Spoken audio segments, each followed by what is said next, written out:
So what can you tease us about Well, 300? about 300. So it's going to be, I think it's finally time the boys investigate a case where they've never been before, but we've all been, I think, wanting, and that's in a nudist colony. So I think it's going to be really, that's not the plot. I know, we were all hoping for it. No, I think with the 300s, the 100th episode was very conventional as an episode of Supernatural. It was really not even a nod to the fact it was 100. The 200th episode went exactly in the opposite direction. It was very meta and very kind of out there.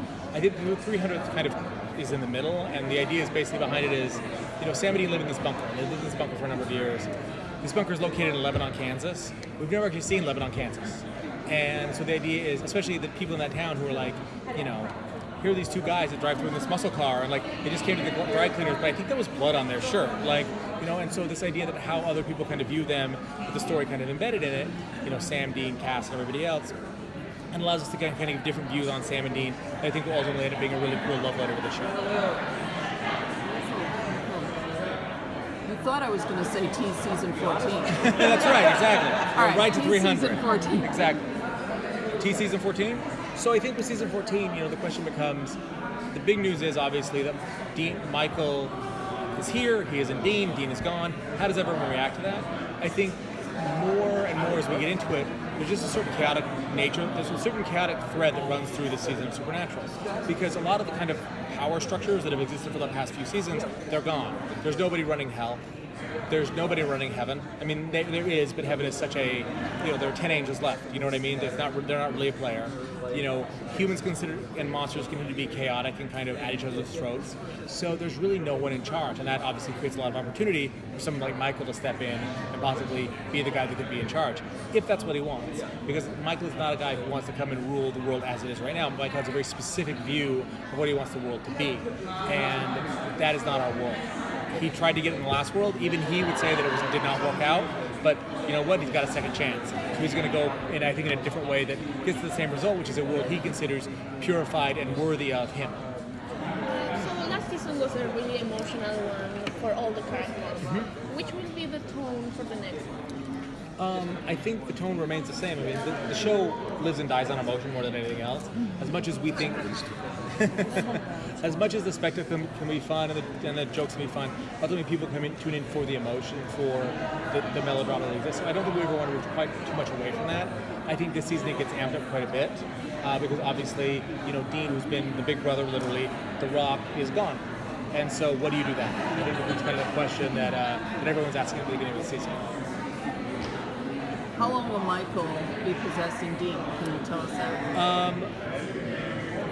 Longer than you think.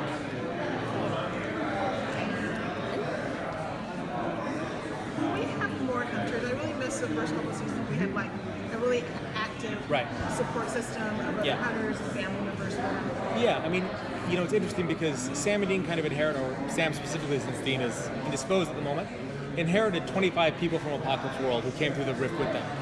Those people, they don't have a lot of what I'll call commercial skills, you know what I mean? They can't go work at the Gap. It's not going to work out for them. So they have really gone into hunting, and so when we come into the bunker in the first episode, it's functioning less like kind of our guy's sanctuary and more like a police precinct. People are coming and going, they're working cases. Sam is kind of the guy in charge. So we're building up that world a little bit more. Obviously, this is still the story about our core characters. We don't want to spend too much time away, but I think we are seeing more of the hunter world this season. What about have a shorter season? Because this one is have a little less episode. How that will affect first? Why you guys decide that? And second, how this will affect the storytelling? Sure. I think even at 20 episodes, we're doing significantly more episodes than most TV shows do. Almost, number of shows that do more than 13 is really, really low. So we're very lucky in that. You know what I mean? We have that kind of real estate to play with. The choice to go to fewer episodes, it was the guys wanted to spend more time with their families, and you can't begrudge them that. They have kids, the kids are growing up, you know what I mean? So it was all done for the right reasons. I think for us, we've tried to keep, always the split between myth episodes and standalone episodes about 50-50.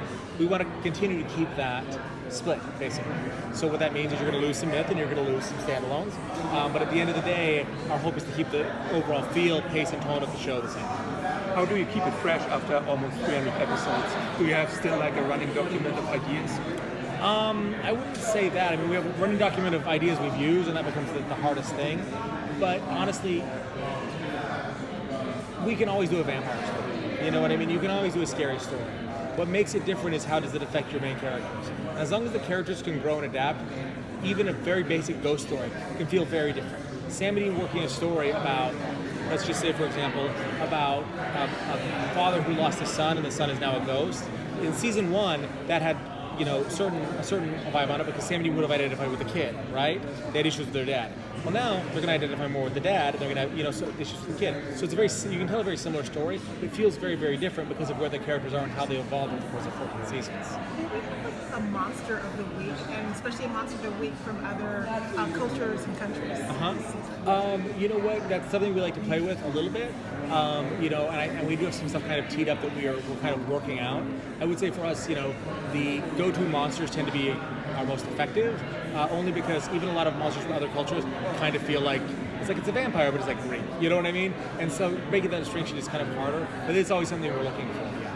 Thanks so much, guys. Thank you. Happy Comic-Con.